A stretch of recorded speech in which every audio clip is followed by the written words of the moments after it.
સીએનજીના ભાવ વધતા private taxi ચાલકો મોટી મુશ્કેલીમાં મુકાયા છે। સીએનજીનો ભાવ ₹86 થતા ટેક્સી ચાલકોમાં ભારે નારાજગી। ટેક્સી ચાલકોએ ગ્રાહકો પાસે ભાડા વધારાની માંગ કરી। સીએનજીના ભાવ ઘટાડવા સરકાર વિચારે તેવી ટેક્સી ચાલકોની માંગ છે। ઓનલાઈન એપ્લિકેશન આવતા પૂરતો વેપાર ન મળતો હોવાનો પણ દાવો છે। કમાણી ઘટતા ગાડીનું મેન્ટેનન્સ અને ઘર ચલાવવું પણ મુશ્કેલ બન્યું। ટેક્સી ચાલકો પોતાની સમસ્યાઓ સરકારમાં રજૂ કરશે।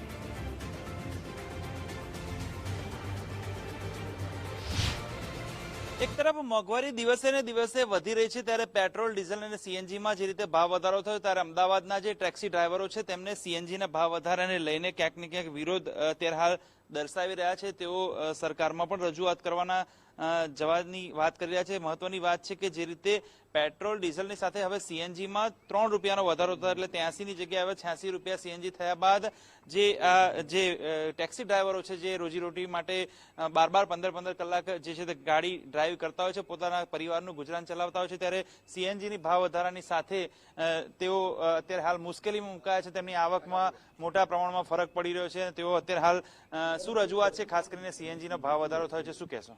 સીએનજી નું જે રીતે ભાવ વધે છે બરાબર છે, તો એ રીતે અત્યારે ઉબરના અને ઓલા કે કોઈ બી ઓનલાઈન પ્લેટફોર્મ છે એના એટલા રેટ નથી વધ્યા, પ્લસ કે એના રેટ ઓલરેડી ડાઉન થતા જાય છે, એમાં કોઈ વધારો નથી થતી। આવી ગરમીમાં બી જ્યારે એસી ચાલુ રાખીએ તો વધારે એવરેજ બી ડાઉન થઈ જાય, એની સામે એટલા રેટ હોતા નથી। 20 કિલોમીટરના ₹200, ₹220 એટલા જ રૂપિયામાં જો રાઈડ કરવાનું થાય તો પછી કંઈ કમાવા ના મળે। એમાં બી ઉબરનું કમિશન કટ થઈ જાય, પછી ટેક્સ કપાય એમાંથી જ, તો હાથમાં પછી ₹160-170 તમારે 20 કિલોમીટર જવું પડે છે, તો એ થોડું પોસાય એમ નથી એમ।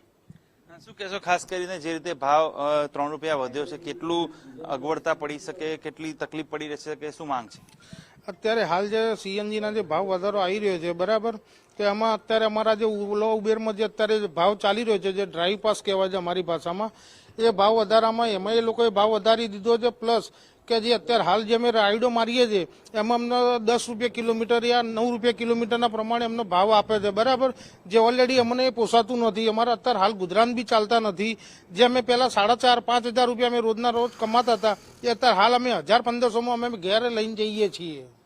શું કહેશો, શું માંગ છે, ખાસ આ બાબતે કોઈ રજૂઆત કરી છે અથવા તો રજૂઆત કરવાના છો? રજૂઆતમાં તો એવું છે ને કે થોડો સીએનજી નો ભાવ વધે એ પ્રમાણે ભાડામાં પણ જો ભાવ વધારો થાય તો સારું એમ, કારણ કે ₹10ના ભાડામાં તો પોસાય એવું જ નહીં। શું કહેશો, શું માંગ છે, ખાસ કરીને જે રીતે સીએનજીમાં ભાવ વધ્યો છે, કેવી રીતનું અત્યારે હાલ તમને નુકસાન પરવડે છે? નુકસાન એટલે હવે ઓલા ઉબરનો ભાવ બહુ ઓછો છે બરાબર, પેટ્રોલ ને ગેસનો બી ભાવ વધારે છે। ગેસમાં લાઈનમાં ઊભું રહેવું પડે છે, બહુ મોટી મોટી લાઈનો હોય છે, અને ઓલા ઉબરનું ભાડું સાવ પોસાતું જ નથી અમને। આ બાબતે કોઈ રજૂઆત કરી છે અથવા તો ક્યાંય કોઈ રજૂઆત કરવાના છો? શું માંગ છે? રજૂઆત કરીએ કે ના કરીએ, ઓનલાઈન કંપની છે, કોઈ રજૂઆત કોઈ ઓફિસ છે નહીં, ક્યાં રજૂઆત કરવાની સાહેબ? માંગ ભાડું વધારવાની માંગ છે। અત્યારે આવી ગરમીમાં જુઓ ને કેટલી ગરમી પડે છે। અહીંયા એરપોર્ટ ઉપર પાર્કિંગ આપ્યું છે પણ કોઈ સાઈડો નથી। હવે ત્યાં ઉભા રહીએ તો હમણાં પોલીસની ગાડી આવશે, ત્યાંથી બધાને હટાવીને અહીંયા લાવશે। આવી ગરમીમાં ત્યાં ઉભા નથી રહેવા દેતા। પછી ઓલા ઉબર ચલાવીએ તો ઓલામાં ભરવાનું અને ઉબરમાં બી પાસ ભરવાનું। સરકાર પાસે શું માંગ? સરકાર બાબતે તો શું છે, ભારત ટેક્સી ચાલુ કરી છે, તો ભારત ટેક્સીમાં એટલી બધી રાઈડ કોઈ બુક કરતું નથી બરાબર છે, એટલે સરકાર પાસે આપણે કહીએ કે જે પણ ચલવે, અત્યારે 4 ઓલા ઉપર રેપિડો ભારત ટેક્સી 4 વયનું ચાલુ છે બરાબર, એક વસ્તુ ચલવે તો એમાં શું છે કે રાઈડ પડે અને કન્ટિન્યુ ભાડું મળે। ખાસ જે અમદાવાદના ટેક્સી ડ્રાઈવરો છે તે પોતાની રજૂઆત કરી રહ્યા છે, કારણ કે જે રીતે સીએનજીમાં ભાવ વધ્યો તેની સાથે સાથે અનેક જે કંપનીઓ છે, જે અલગ અલગ ઓલા ઉબેર અને અન્ય કંપનીઓ લઈને જે રીતે ભાવ વધારો થયો છે, જેને લઈને તેઓ લોકોની જે સ્થિતિ છે તે નાજુક થઈ છે, અને જે પોતાના ઘર પરિવાર ચલાવવા, ગુજરાન ચલાવવા માટે 15-15 કલાક ટેક્સી ચલાવે છે, ત્યારે સીએનજીનો ભાવ વધારો થતા ટેક્સી ડ્રાઈવરમાં રોજ જોવા મળી રહ્યો છે। ત્યાર પછી વિજય પરમાર સાથે સચિન કડિયા, ગુજરાત ફર્સ્ટ, અમદાવાદ।